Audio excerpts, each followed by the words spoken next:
sepanjang 7 minggu ini. Okey. Kumpulan kumpulan 1, kumpulan 1 Wan Mariam.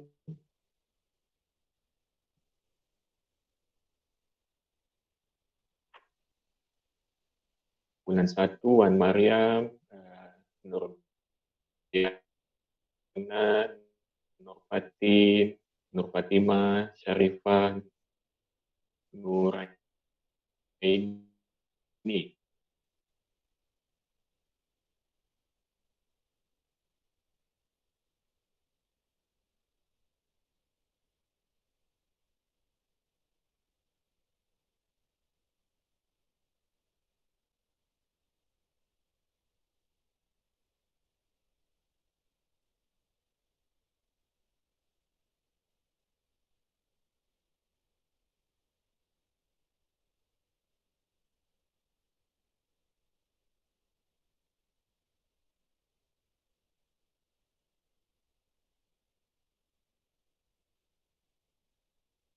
Nur Has-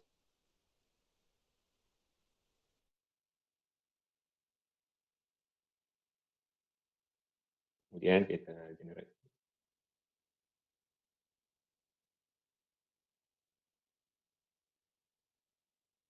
Dan nombor 6, tugasan dari segi latar belakang, sumbangan dalam sains, teknologi dan astronomi. Cuba bandingkanlah bagaimana latar belakang Ibnu Battuta, bagaimana latar belakang Al-Maturidi, dari segi zaman, dari segi lokasi, dari segi kesarjanaan. Kemudian kumpulan dua. So, tugasan ni ada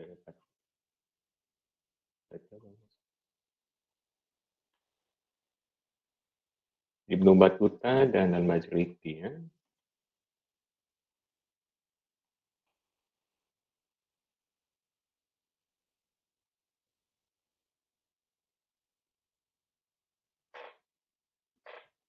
Kemudian kumpulan 2, Hasif Izzuddin, Syafiq, Najib, Muhammad Rahmat, Muhammad Fadilah, Nabil Husni, Amzar Haziq. Ada? Boleh raise hand.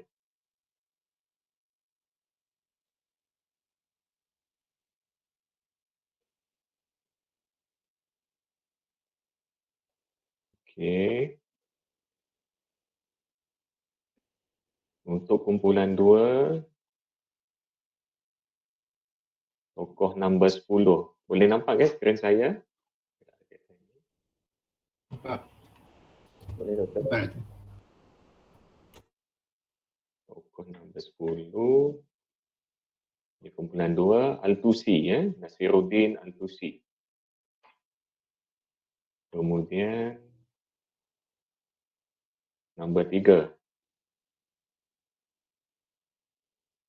Al-Biruni. Al-Biruni dan Al-Tusi. Okey, kumpulan 2.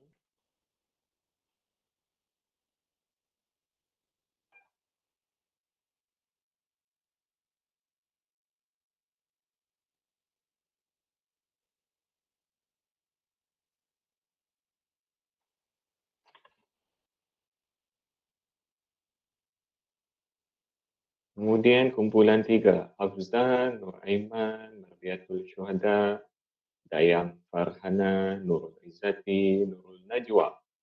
Ada? Boleh raise hand? Kumpulan 3. Ada, okey. Kumpulan 3. Kita akan vote kumpulan 3. Nombor 4, Ibnu Shatir.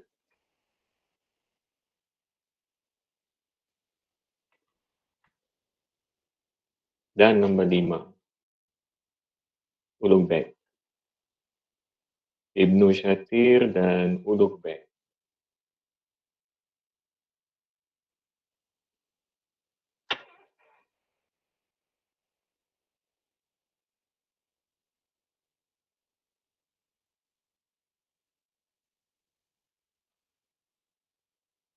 Okey. Kemudian kumpulan 4, Putri Hanis Nafisa, Nur Syarah Humaira, Nurul Hanis, Nur Fazrina, Fatin Izzah, Munirah dan Nur Khalidah.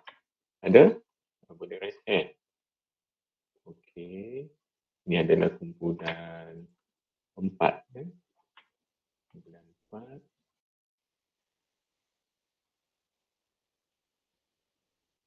Topik tokoh nombor 8. Oh, nombor 8 dah. Nombor 3 dah.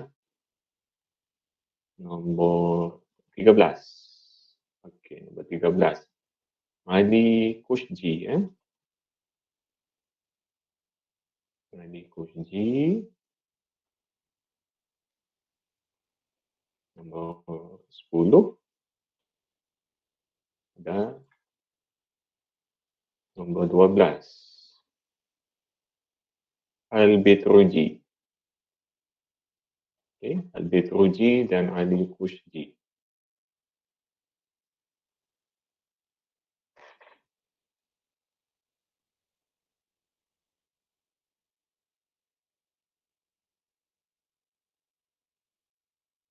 Kemudian kumpulan 5. Nurul Aisyah, Sharifah Nurul Husna, Ruqayyah, Nur Khairul Nisa Fatini, Nur Zahira dan Syafawati. Okey, ada? Boleh raise hand? Kumpulan 5. Okey, ada Ali dia. Kumpulan 5. Kumpulan 5.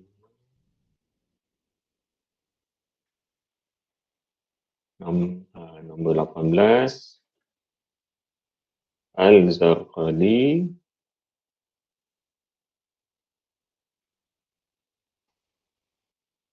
Dan 13 sudah tadi. Nombor 1. Ibnu Yunus. Ibnu Yunus dan Al-Zarqali.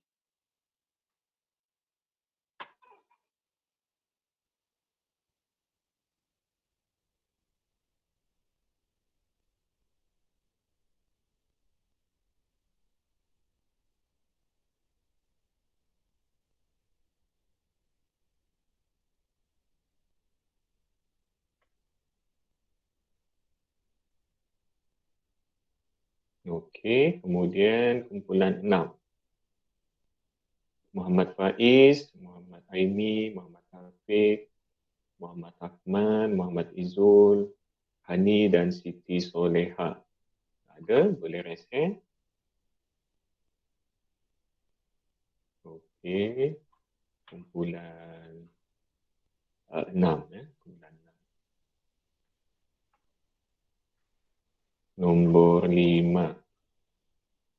Okey, nombor 5 dah. Nombor 9. Ibnu Aflah. Ibnu Aflah. Tadi sudah. Ibnu Aflah dan nombor 12 sudah. Nombor 16. Ibnu Aflah dan Ibnu Al-Haytham. Okey.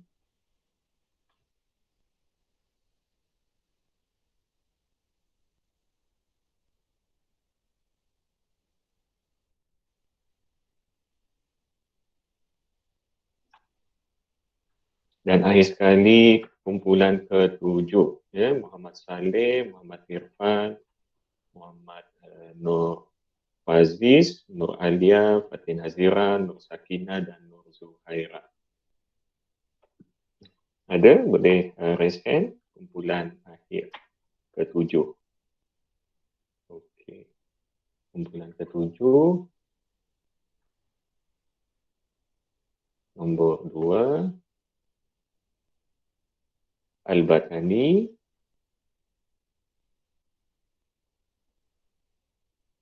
Satu sudah. Nombor 15. Dan Abdul Wafa Al-Buzjani. Al-Batani dan Abdul Wafaq Al-Buzjani. Okey, kita kelas selesai.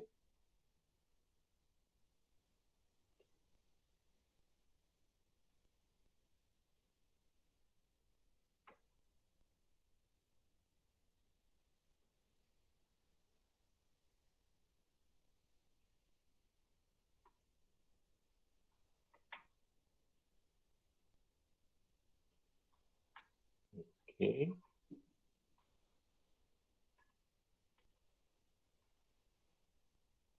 Jadi perbincangan hendaklah dalam bentuk esei ya, pada had minimum 3,000 patah perkataan, tidak termasuk raja, rujukan dan nota kaki. Dia hanya melibatkan isi ya, pendahuluan, isi dan penutup.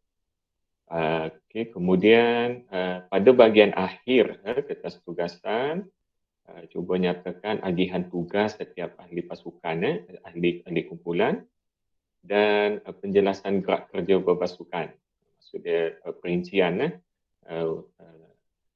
bila ahli kumpulan adakan meeting, bila ahli kumpulan buat perbincangan, kalangan ahli, masukkan, lampirkan pada bahagian akhir kertas tugasan. Bukan hanya dari sudut agihan tugasan, juga melibatkan gerak kerja. Mana setiap kumpulan nanti masing-masing buat meeting, buat perbincangan untuk selaraskan, pastikan setiap ahli pasukan itu memainkan peranan masing-masing.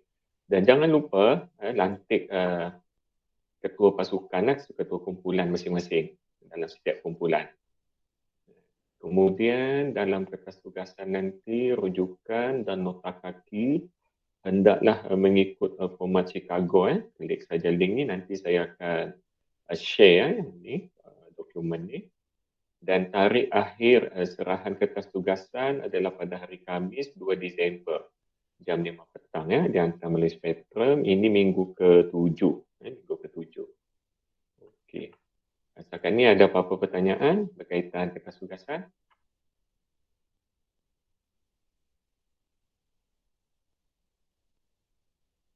Jelas ya? Ada apa-apa pertanyaan? Belajar? Assalamualaikum. Saya ada soalan. Okey, siapa nama? Siapa ni? Cuba kenalkan.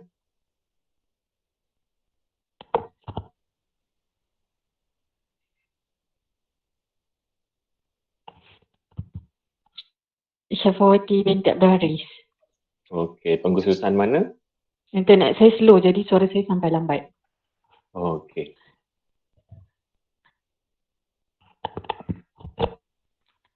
Pengkhususan fizik. Okey, teruskan.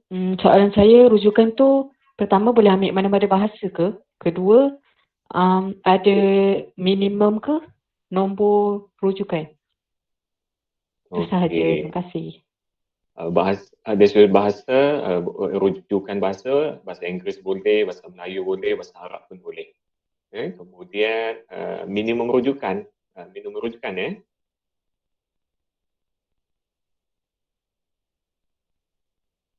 Untuk minimum rujukan, seeloknya ada rujukan lah, sama ada rujukan yang penting-penting, rujukan berautoriti lah, sama ada daripada ensiklopedia.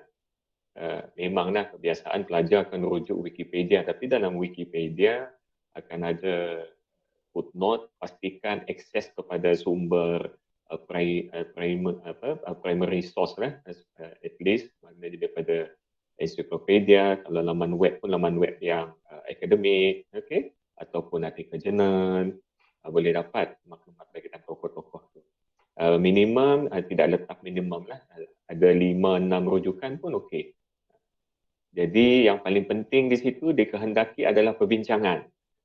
Maknanya setelah dapat maklumat berkaitan dengan tokoh-tokoh terbabit, cuba bincang, analisis, bandingkan dua tokoh terbabit dari sudut latar keilmuan mereka, kemudian dari sudut sumbangan mereka dalam sains, dalam teknologi dan astronomi.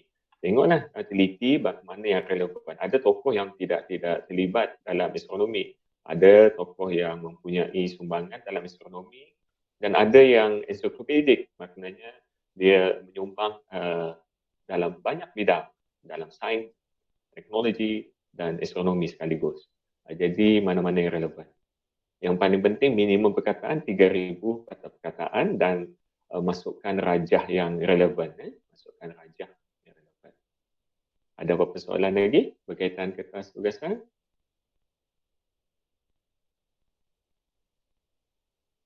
Ada ya?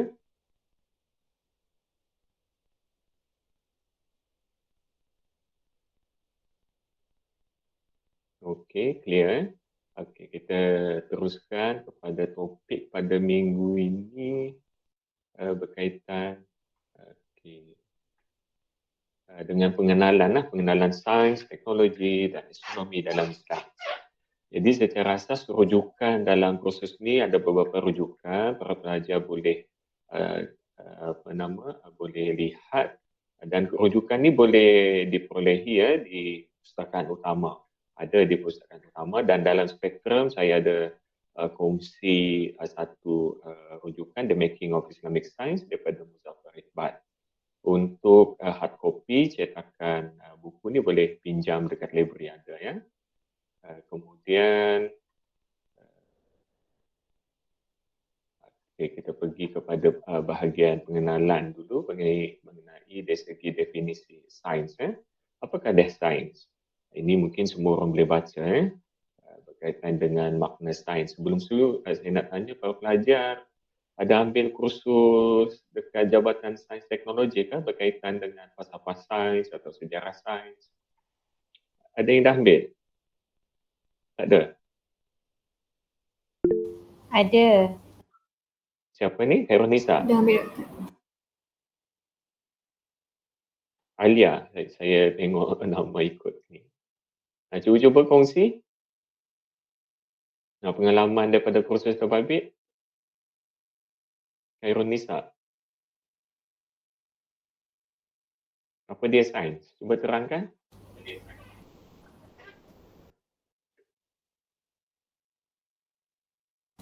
Satu cabang ilmu tentang alam.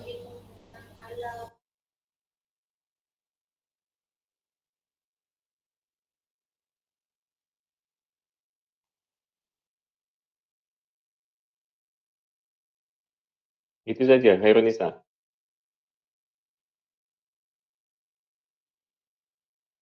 Okey. Dan berkaitan dengan macam benda-benda hidup semua tu. Okey.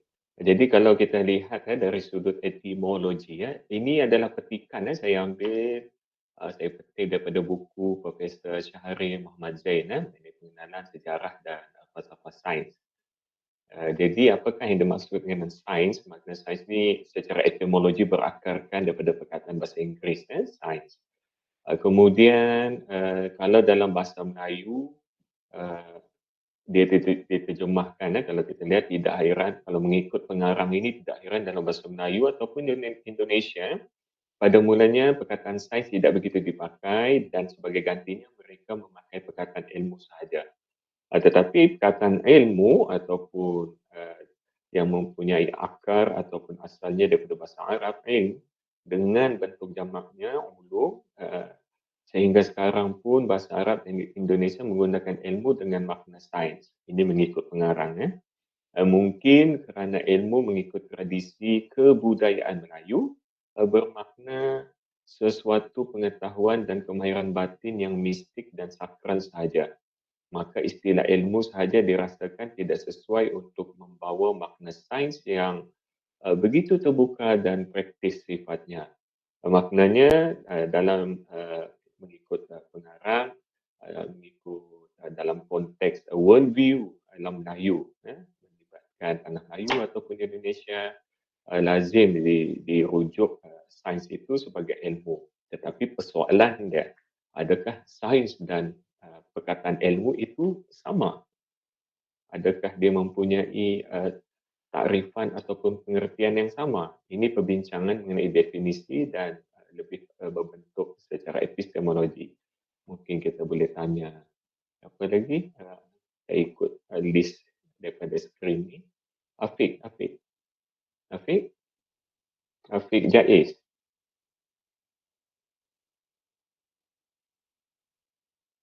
Ada Afiq? Ya doktor. Afiq, pengkhususan mana? Pengkhususan biologi. Oh, biologi. Cuba kongsi sedikit pandangan Afiq. Sama atau berbeza perkataan sains dan perkataan ilmu itu? Sains dan ilmu. Bagi pandangan saya, ilmu tu dia macam lagi macam mana? Ilmu tu dia macam lagi luas lah dia punya penggunaan dia. Ilmu sains tu dia lebih kepada penyelidikan dan juga kajian berkenaan dengan fenomena yang berlaku berkenaan dengan manusia dan juga organisma-organisma yang mempunyai kehidupan. Lebih macam tu. Okey. Jadi ialah Afiq daripada biologi, takrifan dia pun nampak ada konotasi biologi, dia melibatkan kajian terhadap alam, manusia dan organisma. Jadi secara asas dia, perkataan ilmu lebih umum. Dia kalau kita lihat dalam kerangka matematik misalnya, maknanya ilmu tu satu set dan sains tu adalah subset kepada ilmu.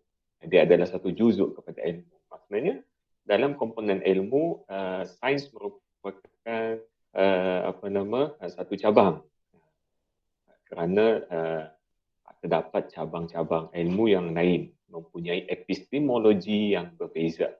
Kalau sains, epistemologi dia berdasarkan uji kaji ataupun eksperimen, sama ada dalam biologi ataupun dalam kimia ataupun dalam fizik ataupun dalam komputeran pun sekali begitu, melibatkan pengujian, testing ataupun eksperimen. Berbeza, terdapat juzuk ilmu yang lain yang mempunyai epistemologi yang berbeza. Misalnya ilmu wahyu ataupun dalam pengajian Islam, sumber utamanya adalah Al-Quran dan As-Sunnah. Jadi secara ringkas, sains adalah subset, satu cabang, satu juzuk kepada ilmu. Perkataan ilmu itu lebih umum, lebih generik. Kemudian kita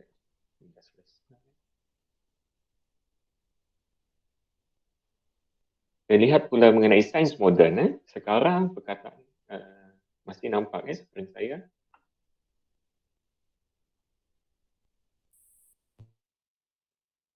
Nampak.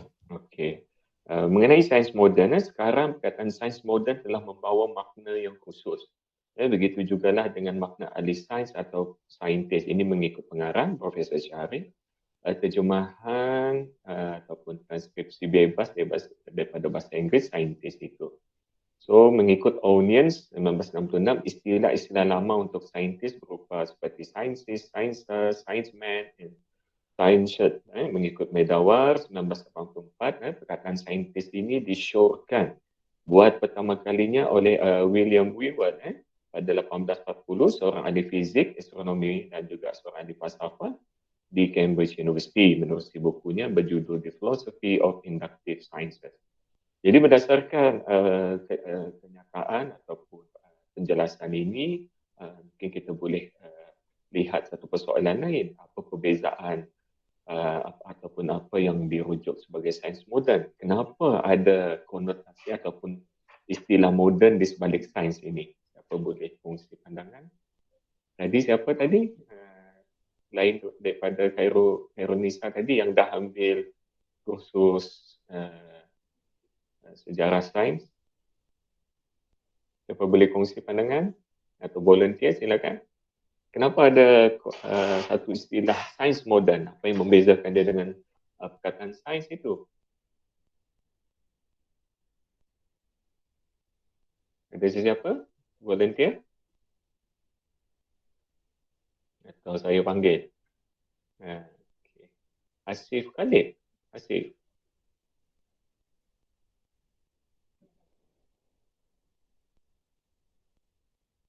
Asif? Ya, ada. Okey. Cuba terangkan mengenai konsep sains moden, ya, mengikut pandangan Hasif.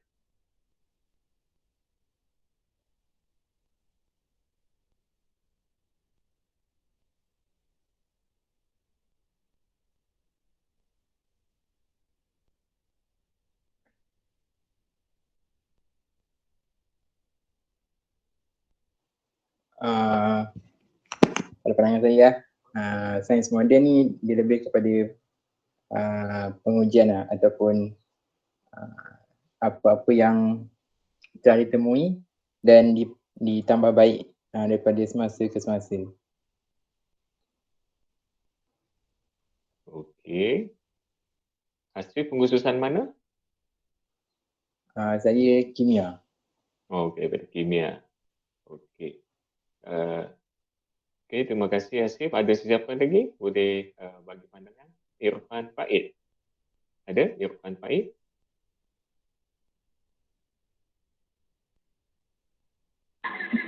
Ada doktor. Irfan daripada mana?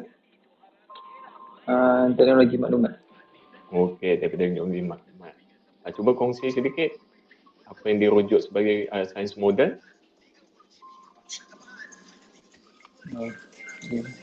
Sains moden ada pandangan saya lah. Okey, sains moden ni macam Hasri cakap tadi, penambahbaikan daripada kajian sebelum ni dan juga mungkin dari segi teknologi. Itu je lah. Itu saja. Okey. Jadi kalau kita lihat dari sudut perkembangan sejarah sains, terutama apabila transisi, apabila ketamadunan Islam memasuki zaman kemunduran, kemudian Eropah keluar daripada transisi zaman gelap kepada Enlightenment Age, zaman pencerahan, kemudian memasuki zaman revolusi industri pertama dalam abad ke-17. Jadi lazim dia dari sudut sejarah sains, apabila kita melihat sains moden, dia merujuk kepada tempoh abad ke-17 lah, titik tolak dan penggunaan dia, iaitu revolusi industri yang pertama, yang mana pada ketika itu dia cukup identik dengan tokoh-tokoh seperti Isaac Newton, Roger Bacon, apa lagi, Galileo Galilei, zaman pertengahan dan seangkatan dengan dia. Jadi dia adalah bermula daripada abad ke-17, masa revolusi industri pertama. Di situlah titik tolak sains moden. Kemudian dalam perbincangan, kalau kita lihat perbincangan perkembangan sejarah sains, sebelum sains moden dia akan merujuk ataupun istilah yang biasa dipakai adalah sains tradisional. Jadi sains tradisional ini dirujuk kepada sains yang berada di luar daripada lingkungan Eropah, di luar daripada revolusi industri pertama, seperti sains Islam, sains Cina, sains India. Ini terangkum dalam sains tradisional. Jadi ini penting apabila kita telaah ataupun kita membaca buku-buku tadi, rujukan tadi, kalau dia ada ketika dia menggunakan perkataan sains tradisional, makna kita boleh tangkap, sains tradisional merujuk pada sains yang sebelum daripada revolusi industri pertama. Mungkin ada satu persoalan lain yang menarik, dalam perkembangan sains moden, adakah sains tradisional masih wujud? Siapa boleh ni? Kita tanya siswi pula. Dayang Farhana. Ada Dayang Farhana?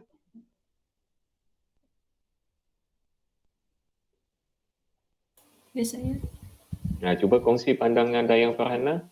Dalam perkembangan sains moden, adakah sains tradisional ini masih berkembang, masih wujud?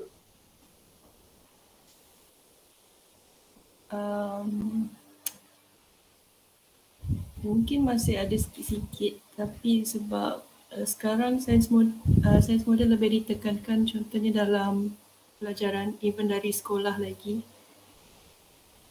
So mungkin berkurang. Okey, Dayang Farhana daripada pengkhususan mana? Kimia gunaan. Kimia gunaan juga. Okey. Ya, maknanya apa yang kita perhati sekarang dalam pendidikan formal kebanyakannya adalah berlatarkan sains moden. Sains tradisional ataupun dalam perkataan yang lain, iaitu sains yang syarat dengan nilai budaya ataupun syarat dengan nilai keagamaan. Di antara dia seperti sains Islam, makna konotasi ataupun mempunyai makna sesuatu yang membawa nilai keislaman, melakukan uji kaji tetapi mempunyai nilai keagamaan. Dia berkembang tetapi bukanlah sebagai suatu arus perdana. Yang arus perdana adalah yang sains moden. Pada masa sama, terdapat juga perbincangan ataupun wacana berkembangnya sains tradisional ataupun dalam perkataan lain iaitu sains yang syarat dengan nilai laden value. Seperti dalam perbincangan ethnoscience ataupun ethnomatematik. Ini boleh buka dalam contoh karangan ataupun karya Dr. Muhammad Rofa misalnya tentang ethnoscience, ethnomatematik, ethnomantik, ethnoastronomi. Jadi perkembangan sains tradisional ini masih berkembang, cuma dalam daerah ataupun dalam ruang lingkup perbincangan yang mempunyai latar keagamaan ataupun budaya yang diistilahkan sebagai etnosentrik. Jadi begitu ya, terdapat sains moden, pada masa sama terdapat juga sains tradisional. Seterusnya, kalau kita lihat mengikut pengarang ini terdapat beberapa takrifan disenaraikan di sini ada 8 takrifan terhadap sains. Misalnya dalam takrifan yang pertama, sains dipakai secara bebas untuk bergaya dan berprestij saja, seperti dalam ungkapan Gusti bersains, Gusti saintifik, sains badminton dan sebagainya. Ini hanya menumpang martabat sains saja, walaupun istilah saintifik sering dipakai, perkataan ini boleh diganti dengan sains bersains. Mana takrifan pertama ni yang dihurai oleh pengarang merujuk kepada realiti ataupun keadaan sekarang yang menggunakan istilah sains lebih menjurus kepada prestij ataupun martabat. Dalam bidang seperti sains sukan, sains sosial, menggunakan perkataan sains. Itu pun ada polemik yang lain terhadap penggunaan perkataan terbalik. Kemudian dalam takrifan yang kedua, sains itu longgokan pengetahuan yang tertahkik. Ini sebenarnya satu daripada aspek sains tabi'i. Maknanya ini proses sains ini berkembang secara evolusi, kemudian diperbetulkan. Itu yang dirujuk sebagai tertahkik. Ahli saintis, penyelidik kemudian memperbetulkan temuan ataupun kajian yang terdahulu. Misalnya kita ambil kalau dalam astronomi yang masyhur ataupun siapa yang telah ambil belajar dalam sejarah sains yang masyhur misalnya adalah transisi teori geosentrik kepada teori heliosentrik. Teori geosentrik yang mana sejak daripada zaman Yunani kemudian beralih kepada tamadun Islam sehinggalah ke zaman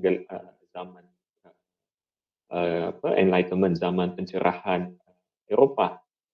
Teori geosentrik sangat dominan, iaitu keyakinan bahawa bumi sebagai pusat alam, center of universe. Kemudian transisi itu mengambil masa ratusan tahun, sehinggalah adanya Galileo Galilei, kemudian Johannes Kepler dan seorang lagi Tycho Brahe, di astronomi ataupun di sains pada zaman Enlightenment, zaman pencerahan ketika itu, yang mana mereka dapat mencerap itu pun kesan daripada perkembangan sains yang dibangunkan, misalnya teknologi optik oleh Ibnu Al-Haytham dalam tamadun Islam.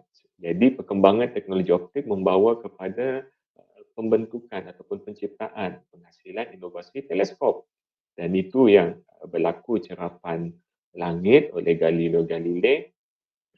Kemudian seangkatan dia Tycho Brahe, Johannes Kepler, dan membawa kepada transisi kepada teori heliosentrik, iaitu matahari sebagai pusat kepada sistem suria dan planet mengelilingi sistem mengelilingi matahari. Jadi transisi itu mengambil masa ratusan tahun dan proses tahqiq, sains itu longgokan pengetahuan yang tertahqiq. Maknanya daripada zaman Yunani, sainsnya yang bersifat spekulatif, bersifat falsafah, kemudian transisi memasuki zaman tamadun Islam yang mana bentuk ataupun pola sains zaman tamadun Islam boleh dipecahkan kepada beberapa peringkat. Peringkat penterjemahan, kemudian peringkat peringkat penilaian, kritikan sehinggalah membawa kepada peringkat penemuan semula ataupun penghasilan rumusan yang berbentuk kuantitatif. Dan peringkat penterjemahan terutama era Umayyah ataupun era Abbasiyah.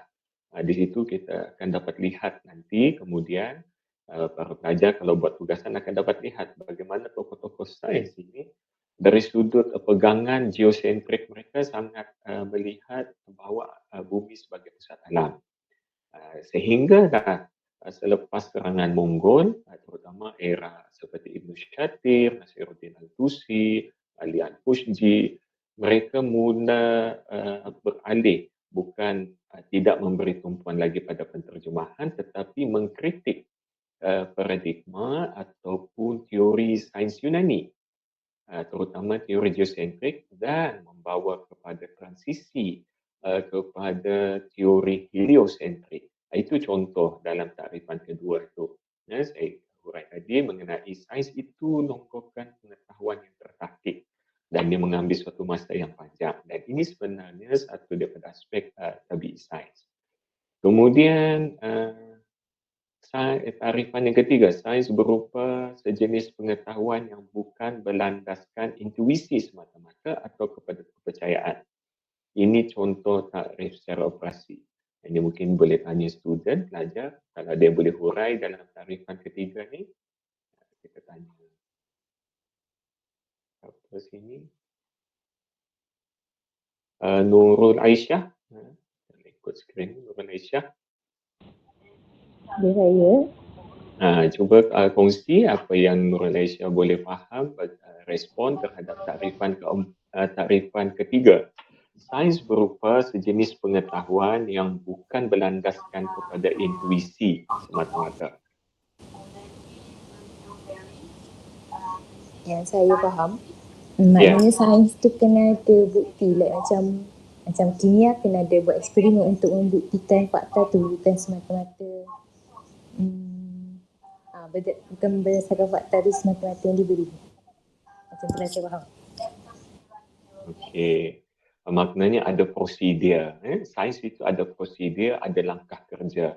Macam bukan sahaja dalam kimia, dalam biologi, dalam fizik ataupun dalam teknologi maklumat. Ada prosedur untuk kita membuat rumusan, untuk kita menentusahkan. Bukan datang tidur malam, dapat mimpi, esok akan terbit matahari daripada selatan. Itu dia terus percaya, ada tidak. Jadi sains itu ini yang ditarifkan dalam tarifan ketiga, ini contoh tarifan secara operasi. Maknanya sains itu berasaskan operasi ataupun ada SOP yang tersendiri. Okay. Kemudian tarifan keempat, pengarang menjelaskan sains berupa pengetahuan yang bersistem yang berasaskan kepada cerapan, kajian, pengeksperimen atau penguji kajian dan sebagainya. Ini saya rasa tarifan keempat ni sangat mudah dipahami lah pelajar kerana masing-masing telah terlibat sama ada dalam cerapan lapangan ataupun eksperimen di makmal, membuat uji kaji. Dan ini adalah tarifan keempat ni sangat penting kerana ini adalah satu komponen penting dalam sains. Kemudian tarifan kelima, sains berupa pengetahuan daripada nazaran ataupun ta'akulan dan mantik gunaan. Maknanya dia mempunyai kaitan yang amat rapat dengan tarifan keempat, iaitu setelah kita membuat eksperimen sudah tentu memerlukan daya rasional untuk kita memformulasi ataupun merumuskan ataupun meringkaskan hasil cerapan. Kalau kita mencerap menggunakan mikroskop terhadap sel misalnya, kita mesti mempunyai daya takulan terhadap objek ataupun bahan cerapan. Sekiranya kita tidak mempunyai takulan yang tersusun, apa berlaku, kita akan terdedah kepada fallacy ataupun kesalahan terhadap rumusan. Jadi itu yang dirujuk sebagai sains juga merupakan satu pengetahuan daripada nalaran dan mantik gunaan. Maknanya dia sesuatu yang praktikal. Kalau dia pure logik, dia tidak melibatkan eksperimen, itu sudah bidang falsafah. Tapi dalam kes yang ini, pengarang highlight ataupun gariskan dalam takrifan kelima, dia memantik gunaan. Maknanya dia berasaskan kepada penguji kajian dan pengeksperimen. Okay. Kemudian dalam takrifan yang keenam, sains itu longgokan teknik, kemahiran, kebolehan berasas kepada latihan, disiplin dan pengalaman. Maknanya, kalau para pelajar duduk ada makmal kimia ke, makmal fizik ke, makmal biologi ke, ataupun balik cerap ke, ataupun dalam makmal komputer ke, prosedur yang telah kita ikut dalam makmal terbabit, dia merupakan longgokan kemahiran, longgokan teknik, telah diikuti oleh saintis ataupun penyelidik yang lebih awal. Jadi kita ni hanya ikut jalan yang sama untuk kita menentusahkan semula. Kita belajar semula. Jadi dia longgokan teknik, kemahiran, kebolehan berasas. Itu yang membentuk disiplin. Kemudian dalam takrifan yang ketujuh, sains berupa analisis fenomena secara objektif. Maknanya terutama kita tidak akan dapat menganalisis secara objektif kalau tidak ada matematik. Itu peranan matematik. Maknanya kita menghitung secara kuantitatif. Sama ada dalam kimia, dalam biologi, dalam fizik ataupun dalam IT, matematik adalah ataupun dalam falak sekalipun dalam astronomi, matematik merupakan ilmu alat untuk membantu kita menganalisis, merumuskan fenomena secara objektif. Dan akhir sekali takrifan ke-8, mana sains merupakan analisis fenomena secara bersistem, mantik dan objektif dengan kaedah khusus yang diperhatikan ataupun diterapkan untuk mewujudkan penumpukan pengetahuan yang boleh dipercayai. Ini pun takrif secara operasi. Jadi kalau kita lihat dalam takrif keempat, kelima, keenam, ketujuh, ke-8 ni, dia lebih menyelahkan apa yang kita lihat dimensi sains moden itu. Okay. Ada apa-apa persoalan setakat ini pelajar mengenai takrifan sains? Boleh setakat ini? Okey. Jadi kita dah 12.54. Ini gambar rajah proses ikut pengarang sains sekular. Bagaimana ditakrifkan ataupun dirujuk sebagai sains sekular? Apa yang dimaksudkan sebagai sains sekular? Mungkin siapa boleh kongsi sedikit pandangan apa dimaksudkan sebagai sains sekular? Saleh Basharudin. Saya ikut nama dalam ni. Saleh? Ya saya doktor, dengar ke? Okey, dengar. Saleh daripada mana? Pengurusan mana? Fizik. Fizik. Cuba kongsi sedikit pandangan agaknya apa yang dimaksudkan sebagai sains sekular. Sains sekular Yang Saleh faham.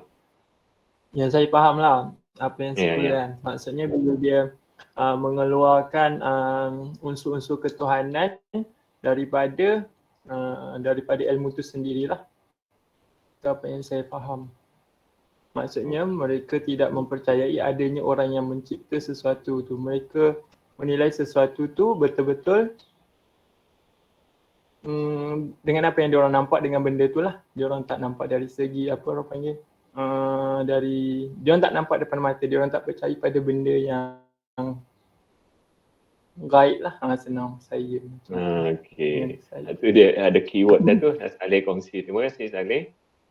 Okay. Sama-sama. Jadi keyword di situ sebenarnya apa yang dijelaskan oleh Saleh tadi, maknanya pengasingan daripada alam gaib dan alam zahir. Dalam kerangka berfikir sains sekular, terutama yang diterangkan pengarang ini, makna apabila pencerap ataupun ahli saintis melihat suatu fenomena alam ke ataupun fenomena tubuh, contoh lebih spesifik kan, pergerakan, kalau dalam fizik pergerakan atom kan, misalnya pergerakan zarah, dalam biologi mungkin tentang sel misalnya. Jadi pergerakan suatu kita kata daya yang didorong itu disebabkan oleh objek itu sendiri ataupun dia berbentuk materialistik ataupun mechanical tanpa ada hubung kait dengan alam gaib atau lebih terperinci tanpa mempunyai hubung kait dengan pencipta dia. Sedangkan kalau kita lihat dalam kerangka sains Islam, ia mempunyai kaitan. Kalau dalam ilmu kalam diistilahkan sebagai ta'alluq. Maknanya kita ni berada dalam ta'alluq Maha Pencipta, tidak pernah terlepas. Walaupun pergerakan sekecil zarah tetap tertakluk dalam dalam ketentuan qada sama ada muallaq ataupun yang mubram. Itu kalau kita lihat dari perspektif sains Islam. Tapi dalam kerangka sains sekular dia berbentuk mechanical ataupun materialistik. Benda adalah benda tanpa mempunyai kaitan dengan alam gaib begitu. Jadi kita dah di hujung, kita ada beberapa slide menerangkan tentang sains Islam adalah secara kontras terhadap sains sekular ataupun sains moden. Ada setengah pengkaji maknanya ataupun kalau para pelajar baca bahan rujukan ini, ada ketika sains sekular itu dirujuk kepada sains moden. Apa punca dia? Kerana modernisme, terutama perbincangan boleh lihat dalam The Making of Islamic Science.